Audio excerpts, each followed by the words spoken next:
लेते हैं डॉक्टर पूजा जी, रुक आपका करना चाहूंगा। कानून व्यवस्था की बात होती है तो 2017 के पहले का कार्यकाल बीजेपी के तमाम नेता गिनाते हैं और कहते हैं कि कानून व्यवस्था देखिए क्या थी, ध्वस्त थी, माफिया सर उठा के घूमते थे, बहन बेटियों के साथ क्या कुछ होता था।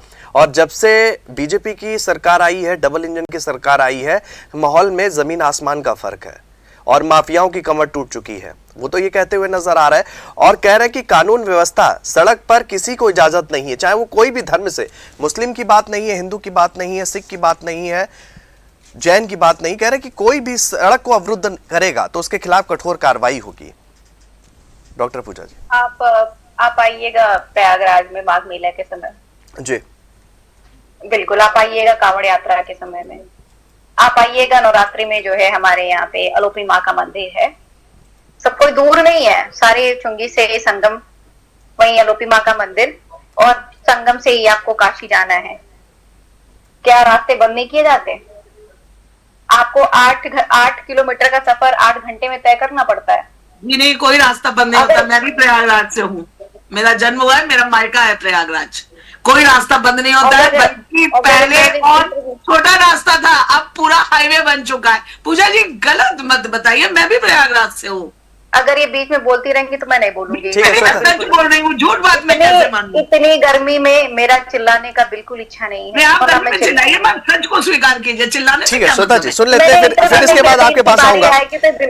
श्वेता जी सुन लेते हैं, इसके बाद मैं आपका रुख करूंगा। ठीक है डॉक्टर पूजा जी, वापस से मुद्दे पर आएंगे। अगर मैं ना होती तो मैं मान लेती कि हो सकता है, होता होगा। मेरा भी जन्म वही हुआ है, मैंने भी, मेरा तो मायका है, मैं तो जाती रहती हूँ और बचपन से आज तक मैंने जो विकास और सब अपनी आंखों से देख रही हूँ कि क्या क्या बदलाव हो रहा है प्रयागराज में। और बहुत बड़ी बात नहीं कह रही हूँ, भाजपा की नेता होने के नाते नहीं कह रही हूँ, लेकिन अब थोड़ा कम जाना होता है तो जब जाती हूँ तो इतना कुछ चेंज हो जाता है कि मुझे लगता ही नहीं है कि अब ये मेरा शहर है, इतनी तेजी से बदल रहा है। अब ये तो नहीं मानेंगे क्योंकि ये सफाई है। जवाब ले लेते हैं डॉक्टर पूजा जी होने के नाते। श्वेता जी प्लीज सुनते हैं, फिर इसके बाद आप जी। इलाहाबाद जो है स्मार्ट सिटी में भी आता था, स्मार्ट सिटी बन गया हो तो बता दीजिए।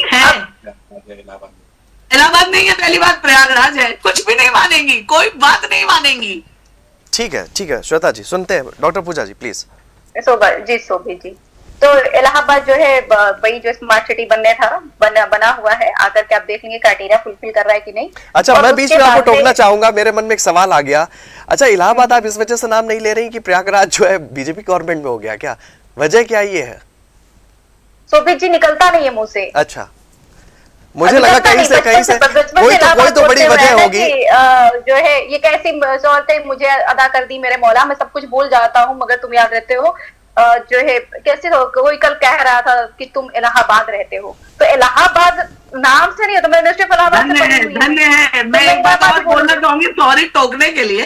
प्रयागराज इलाहाबाद का प्राचीन नाम है, आक्रांताओं ने, आतताइयों ने बदला था, वो बोलने में बहुत परेशानी है, क्या कहूं मैं। ठीक है श्वेता जी, आप सुनते हैं, doctor Pooja ji please complete करें।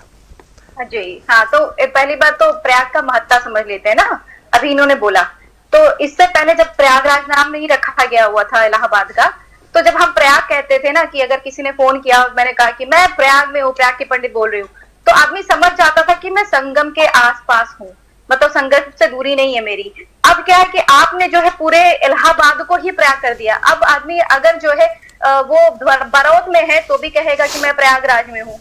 आपको प्रयाग का जो महत्व था ना कि वो संगम के करीब में है, लटे हनुमान जी के आसपास में होंगे आप अगर होंगे तो, या तो आप फिर झूसी घाट के तरफ में होंगे जहाँ पे उल्टा किला है, या फिर आप जो है जो मेरे अलोपी माँ का मंदिर का उसके आसपास में होंगे। लेकिन अब ऐसा नहीं है।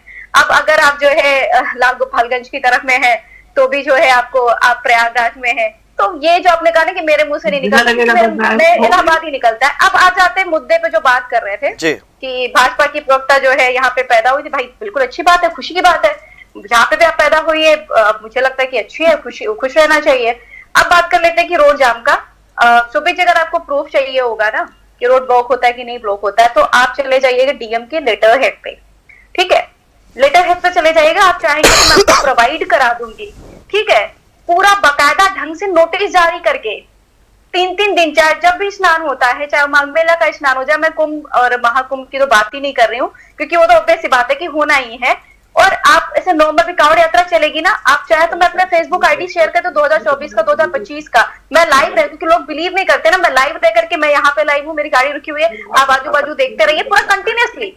अब मैंने 4 घंटे के जो है 8 किलोमीटर का सफर 4 घंटे 5 घंटे में तय किया हुआ है, और अब ये तब भी कंप्लेन नहीं किया हुआ है। हमारी यहाँ पुलिस हमको बैठा के रखी रही, जो है सोमवार का फास्ट चल रहा है, उन्होंने कहा नहीं आपको संगम अच्छा पूजा जी ये बताइए, ठीक है मैं आपकी बात को समझ गया, पूजा जी मैं आपकी बात को समझ गया, मुझे एक छोटा सा एक सवाल का उत्तर दे दीजिएगा, सड़क पे नमाज होनी चाहिए कि नहीं होना चाहिए? कंप्लीट होने दीजिए, आप नहीं समझ पाए मेरी बात को। नहीं मैं समझ गया, आपका ये कहना है कि जैसे कि यहाँ पर होता है वैसे ही हिंदू धर्म में जब शोभा यात्राएं निकाली जाती है तब वहां पर भी रोड अवरुद्ध हो जाता है। वही तो समस्या है, आप नहीं समझे मेरी बात को, मैंने यही तो कहा कि आप नहीं समझे मेरी बात को। जी जब अभी जो है महाराष्ट्र में यात्रा निकाली गई हुई थी, रैली निकाली गई हुई थी, एक महिला का आपने भी वीडियो देखा होगा जो चिल्ला रही, जो अपने बच्चे को लेने जा रही थी, बच्चों को लेने नहीं पहुंच पा रही थी। अगर रोड की ही बात है कि रोड जाम नहीं होना चाहिए, तो किसी भी प्रकार के एनक्रोचमेंट, किसी भी प्रकार की रैली और किसी भी प्रकार के प्रोटेस्ट के रोड प्रोटेस्ट के तो बंदी कर दिया हुआ है, आपने धरना स्थल बना दिया हुआ है, अगर आप रोड पे करेंगे तो आपको गिरफ्तार कर लिया जाएगा। तो सिर्फ ये फिर ये जो है मुसलमान नमाज ना पढ़े, रैलियां होती रहे, बाकी चीजें होती रहे, तो इसको तय कर लेना पड़ेगा। अगर रोड जाम नहीं होना है या ब्लॉक नहीं करना है, तो फिर किसी भी चीज के लिए नहीं ब्लॉक करना है। फिर प्रधानमंत्री जी चाहे झालमुड़ी खाने के लिए आ जाए, चाहे भाजपा नौटंकी कर रही हो कि नहीं, महिला आरक्षण, महिला समाजवादी पार्टी भी काफिले के साथ निकलती है तब भी रोड जाम हो जाता है। डॉक्टर पूजा जी, बीजेपी की बात नहीं है, कांग्रेस की बात नहीं है, समाजवादी पार्टी की भी बात नहीं है, तो सभी राजनीतिक दल, अगर इस पहलू से देखते हैं तो सभी राजनीतिक दल भी इसके इर्द गिर्द नजर आते हैं। तो आप ये बोलिए ना कि बीजेपी के साथ में समाजवादी पार्टी भी अगर आए तो उस पर भी कार्रवाई होनी चाहिए, फिर ये बोलना पड़ेगा ना, सिर्फ बीजेपी ही क्यों, फिर तो कांग्रेस भी आएगी तब भी कार्रवाई होनी चाहिए। नहीं बिल्कुल, मैं वही कह रही हूँ ना कि अगर आपको इस चीज से आपत्ति है तो फिर आपत्ति सब पे होनी पड़ेगी। एक नियम प्रस्ताव ला देना पड़ेगा कि भाई किसी भी प्रकार का अगर रैली भी निकल रही है, अगर प्रोटेस्ट भी चल रहा है, प्रोटेस्ट तो बंदी करा दिया हो इन्होंने, धरना स्थल बना रखा है, किसी भी प्रकार का प्रोसेशन है उस पे रोड जाम नहीं होगा, चाहे वो सिख का हो, चाहे वो जैन का हो, चाहे वो हिंदू का हो, चाहे वो मुसलमान का हो, चाहे पॉलिटिकल रैलीज हो, नहीं होगा। प्रोटेस्ट तो आपने ऑलरेडी बंद करा रखा है, ये क्या धरने एक चीज हो सकती है, एक चीज हो सकती है जैसे 2027 में कह रहे हैं ना कि अगर समाजवादी पार्टी आ जाती है तो हो सकता है कि इस नियम को फिर आप इम्प्लीमेंट करा लीजिएगा, सभी राजनीतिक दल भी उसमें शामिल हो जाएंगे और फिर इस तरह की गतिविधियों पर भी रोक लग जाएगी। वापस से ठीक है, फिर प्रयागराज में जब इस तरह के मेले होंगे तो हमें नहीं लगता कि लोग अवरुद्ध करेंगे, फिर वो रास्ते खुले रहेंगे, लोग आराम से जाएंगे, भीड़ आए या ना आए फिर इससे कोई दिक्कत नहीं होगी अगर इस तरह की चीजें होती हैं। समाजवादी पार्टी की सरकार बनेगी ना 27 में, ये सारी बात याद रखी जाएगी। बिल्कुल ठीक है, मैं आपसे सवाल फिर उस दौरान पूछूंगा। मनीष जी हमारे साथ जुड़ गए, राजनीतिक विश्लेषक है।